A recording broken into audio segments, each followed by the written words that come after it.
Sejumlah obat keras nyatanya mudah dibeli di apotek rakyat tanpa resep dokter.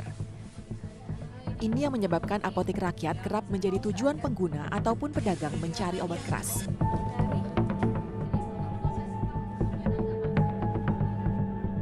Gencarnya razia membuat para pedagang di salah satu sentra apotek rakyat di kawasan Jakarta Timur selalu menjadi sasaran praduga bahwa tempat ini adalah pusat peredaran obat keras.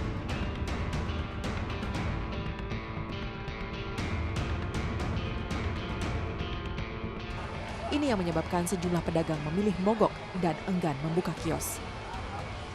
Ketika beberapa hari lalu tim NSI mendatangi kawasan ini, tampak sejumlah kios tutup.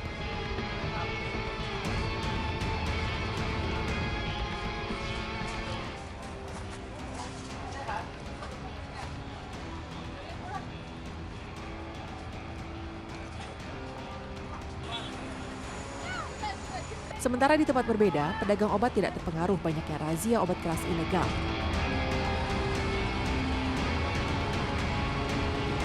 Bukan hanya di pasar konvensional, perdagangan obat keras kini merambah media online. Sejumlah obat keras yang seharusnya dibeli dengan resep dokter mudah dicari di internet. Peredaran obat keras sangat mudah dilakukan di dunia maya. Kita akan lihat bagaimana mudahnya sekarang masyarakat hanya dengan memasukkan kata kunci saja, kemudian akan keluar langsung berbagai macam rekomendasi dan juga situs-situs yang menjual obat yang seharusnya obat keras dan harus dengan menggunakan resep dokter, tetapi ternyata banyak sekali disalahgunakan. Dan sayangnya mudah sekali untuk mendapatkannya. Contohnya saya akan memasukkan kata kunci obat aborsi.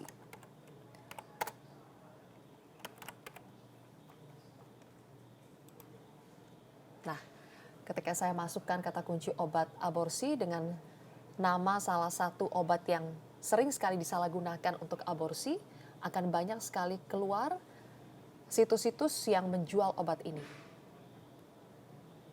Salah satunya adalah situs ini.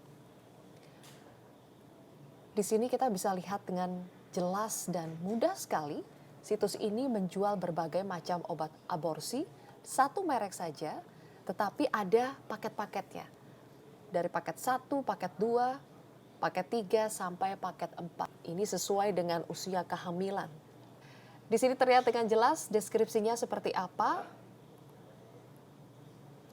jangkauan layanan dan pengiriman, bahkan situs ini berani sekali memasang kalimat yang mengatakan bahwa obat aborsi brand ini rekomendasi dokter.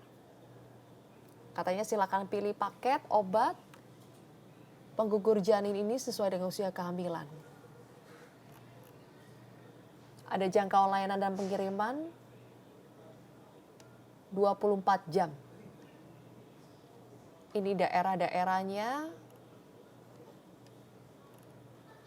dan ada nomor kontaknya.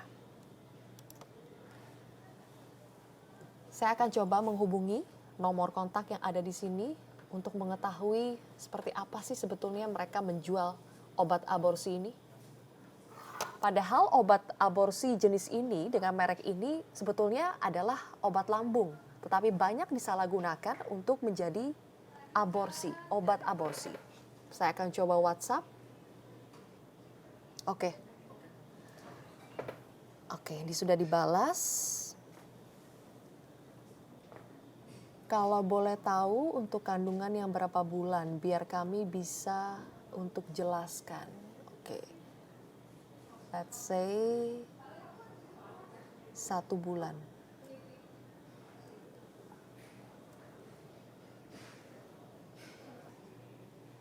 Saya masih menunggu balasan. Kalau kita lihat lebih jauh dalam situs ini, langkahnya ini dijelaskan dengan mudah saja seperti jualan barang biasa saja. Cara ordernya, pilih paket, ada paket 1 bulan, 2 bulan, 3 bulan, harganya juga beda-beda. Yang 1 bulan ini harga standarnya 500.000, paket 2 bulan Lebih mahal, harganya standar 750.000, kalau untuk tuntas 900.000. Saya tidak mengerti ini maksudnya tuntas seperti apa. Oke, ini sudah dibalas lagi. Paket 1 bulan, tuntas harganya 650.000. Yang didapat ada obat sekian, 200 mg, ditambah obat sekian, ditambah obat ini lagi, ditambah obat antibiotiknya, jadi dapat 4 macam obat. Dan jumlah ada 14 biji untuk 5 kali penggunaan setiap 4 jam. Dan setiap menggunakan obat pasti akan terjadi kontraksi, paling lama dalam sehari semalam sudah pasti akan luntur. Dan dapat datang bulan menstruasi normal biasa lagi. Jadi dijelaskan per paket itu, ini saya tadi tanya yang 1 bulan, dijelaskan dapatnya apa saja, harganya berapa, kemudian berapa lama efek obat ini sampai akhirnya menghasilkan efek seperti yang kita mau. Sitotek dan misoprostol adalah obat keras yang harus digunakan memakai resep dokter. Penggunaan yang tidak tepat bisa membahayakan nyawa yang mengkonsumsinya. Sebetulnya bukan obat aborsi, bukan. Ini disalahgunakan oleh oknum tertentu, biasanya untuk aborsi. Tapi aborsinya bukan karena dia minum, misalkan yang tadi itu, bukan. Ada caranya, nggak minum langsung aborsi, enggak. Itu kan indikasinya kan untuk sakit mah yang cukup serius. Ya, ini namanya penyalahgunaan dan itu bukan dimasukin di mulut ya, aborsi bukan. Ada cara tertentu, mungkin saya nggak bisa publish ya. Dan ini dijualnya di online, banyak. Ya.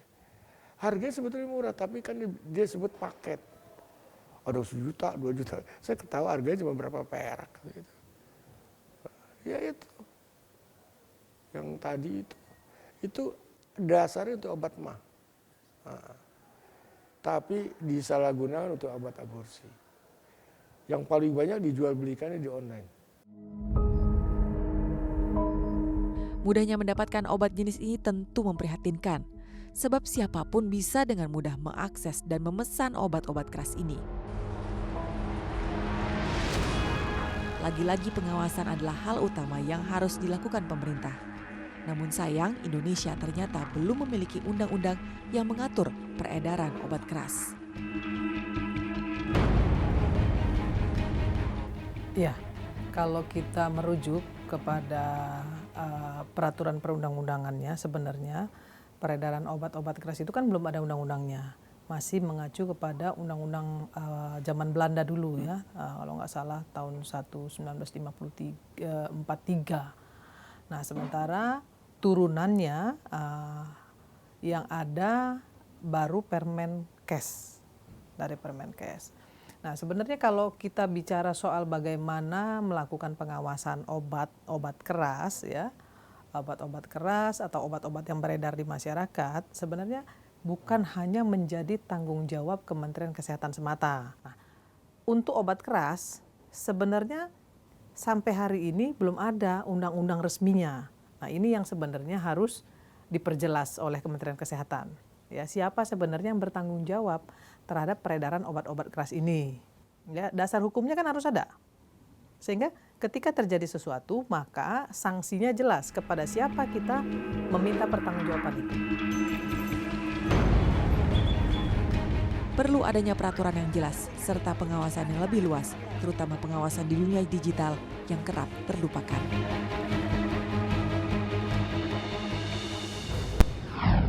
Peredaran obat keras memang harus diawasi ketat. Tujuannya tentu agar masyarakat mendapatkan rasa aman dan juga bisa mendapatkan obat dengan kualitas yang bagus dan asli. Pengawasan yang ketat juga dibutuhkan agar masyarakat tidak mengonsumsi obat keras dan menyalahgunakannya. Dengan semakin mudahnya masyarakat mendapatkan obat keras, pemerintah tentu saja juga harus semakin memperkuat pengawasannya. Tidak hanya mengawasi dari hulu ke hilir, tetapi juga mengawasi kemajuan era digital yang mencari celah memperdagangkan obat keras secara bebas. Saya Zilvia Iskandar. Terima kasih, sampai jumpa. Metro TV, knowledge to elevate.